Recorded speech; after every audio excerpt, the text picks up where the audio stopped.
जब भी आप फास्टैग का बीप सुनते हो टोल प्लाजा पर, एक थॉट तो जरूर आता होगा, भाई रोड बनाने वाली कंपनीज तो पैसा ही पैसा छाप रही होंगी, हाईवेज बेटर हो रहे हैं, टोल कलेक्शन बढ़ रहा है और ट्रैफिक नॉन स्टॉप है, तो लॉजिकली रोड इंफ्रा कंपनीज के शेयर भी रॉकेट होने चाहिए, राइट?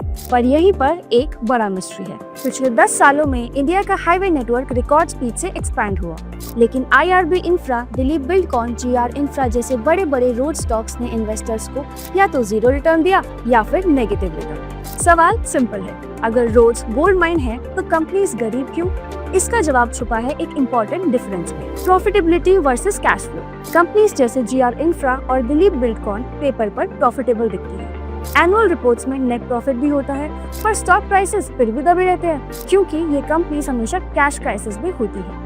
अब एक और कंफ्यूजिंग सवाल, कैसे कोई कंपनी एसेट रिच हो सकती है, हजारों किलोमीटर हाईवेज ओन करती हो और फिर भी डेब्ट में डूबी हो? आज हम इसी हिडन फाइनेंशियल ट्रैप को समझेंगे जो इंडिया के इंफ्रास्ट्रक्चर बूम के पीछे छुपा है, और एंड में बात करेंगे एक ऐसे इन्वेस्टमेंट स्ट्रक्चर की जो पूरा ही गेम चेंज कर रहा है। सबसे पहले समझते हैं एक accounting rule, percentage of completion method यानी पीओसी मेथड। रोड कंस्ट्रक्शन में क्या होता है, मान लो कंपनी ने हाईवे का 50% काम कंप्लीट कर लिया।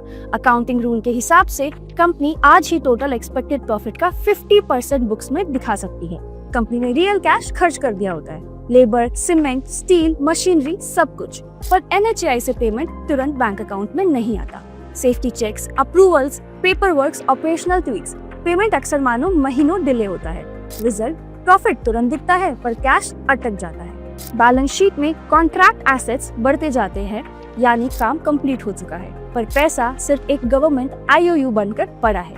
ऊपर से गवर्नमेंट एक हिस्सा रोक भी लेती है, जिसे बोलते हैं रिटेंशन मनी, ताकि रोड फ्यूचर में डैमेज ना हो। अब कंपनी के पास कैश नहीं, पर नेक्स्ट प्रोजेक्ट पर काम भी स्टार्ट करना है। सॉल्यूशन, लोन उठाओ, डेब्ट बढ़ता है, इंटरेस्ट एक्सपेंस बढ़ता है और शेयर होल्डर के रिटर्न्स स्क्वीज हो जाते हैं। और ये सिर्फ अकाउंटिंग का इशू नहीं है, ऑपरेशनल प्रॉब्लम्स भी काफी गहरी हैं। फाइनेंशियल ईयर 21 में India 37 kilometre per day highways बना रहा था, आज ये pace around 29 kilometre per day पर आ चुका है। चाइना से कंपेयर करो, वहाँ एडवांस मशीन्स एक दिन में 10 से 15 किलोमीटर एक्सप्रेस वे बना देती हैं। स्पीड का डायरेक्ट इम्पैक्ट होता है कैश साइकिल पर। Land acquisition, forest clearance, utility shifting, state approvals, एक छोटा डिले पूरे प्रोजेक्ट को सालों तक अटका देता है। प्रोजेक्ट रुक जाता है लेकिन लेबर और मशीनरी का रेंट नहीं रुकता, और जो लोन उठाया गया है उस पर इंटरेस्ट हर दिन चढ़ता ही रहता है। ऊपर से engineering, procurement and construction sector में कंपटीशन इतना इंटेंस है कि कंपनी लेजर थिन मार्जिन्स पर बिडिंग करती है।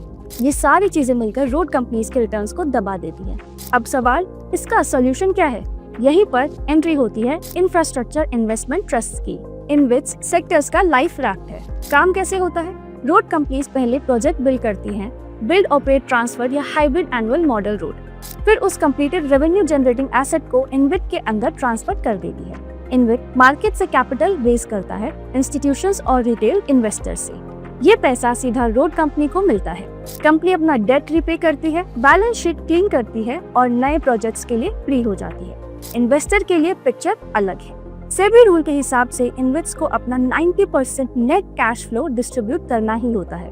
इसलिए कंस्ट्रक्शन स्टॉक्स के अप्स एंड डाउन्स के बजाय इन्वेस्ट्स जैसे national highways infra trust, Bharat highway InvIT, IRB InvIT generally 9 to 12% के रेंज में डिस्ट्रीब्यूशन यील्ड्स देते हैं। ये एफटी जैसे गारंटीड रिटर्न्स तो नहीं होते, लेकिन हर ट्रेडिशनल ऑप्शन से काफी बेहतर हो सकते हैं with much lower construction risk. IRB और दिलीप बिल्डकॉन जैसी कंपनीज की प्रॉब्लम्स रियल हैं, ब्यूरोक्रेसी, अकाउंटिंग स्ट्रक्चर और हेवी डेट की वजह से, पर इन्विट मॉडल इन इश्यूज को स्ट्रक्चरली करेक्ट करता है।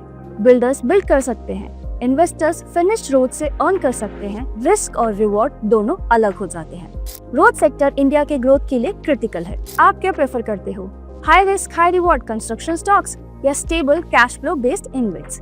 कमेंट्स में अपनी ओपिनियन जरूर बताना। और अगर आप ऐसे ही डीप डाइव मार्केट एक्सप्लेनर्स चाहते हो तो रुपीजी को सब्सक्राइब करो। हम मार्केट्स को सिर्फ हेडलाइन से नहीं, नंबर्स और स्ट्रक्चर से समझाते हैं।